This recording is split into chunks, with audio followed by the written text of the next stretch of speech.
Le grand jour approche. Après une cérémonie en grande pompe dans la magnifique abbaye de Westminster, à Londres, le roi Charles III sera couronné une seconde fois en la cathédrale Saint-Gilles d'Édimbourg, en Écosse, mercredi 5 juillet. Pourtant, ce nouveau sacre n'est pas au goût de tous. Pour preuve, à moins de 24 heures du jour J, Alex Salmond, ancien Premier ministre écossais, a indiqué qu'il ne participera pas aux célébrations, estimant que cette journée constitue un gaspillage insondable de l'argent public, comme l'a rapporté le Daily Telegraph.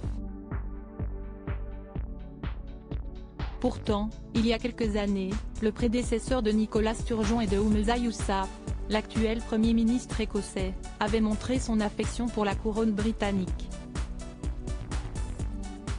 Mais celui-ci semble avoir radicalement changé sa position royaliste depuis son ascension à la tête de l'Alba, un parti politique nationaliste, dont le but est de construire une Écosse socialement juste et écologiquement responsable en passant par l'indépendance du pays.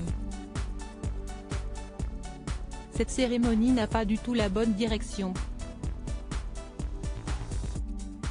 Elle ne satisfera personne et n'a qu'une faible légitimité historique, a ainsi déploré Alex Salmond à propos du couronnement du père des princes William et Harry.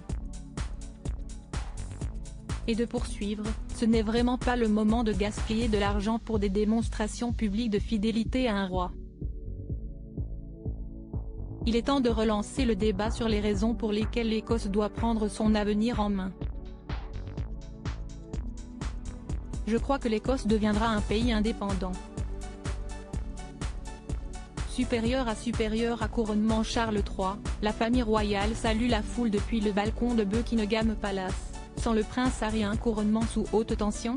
Selon un sondage YouGlow réalisé en mars 2023, près de 40% des Écossais s'inscrivent dans le courant indépendantiste. Des chiffres qui inquiètent certains spécialistes qui redoutent déjà des perturbations lors de ce second couronnement de Charles III.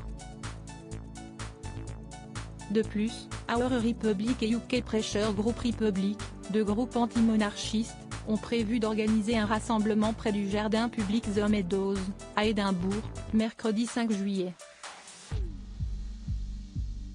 Affaire à suivre, donc.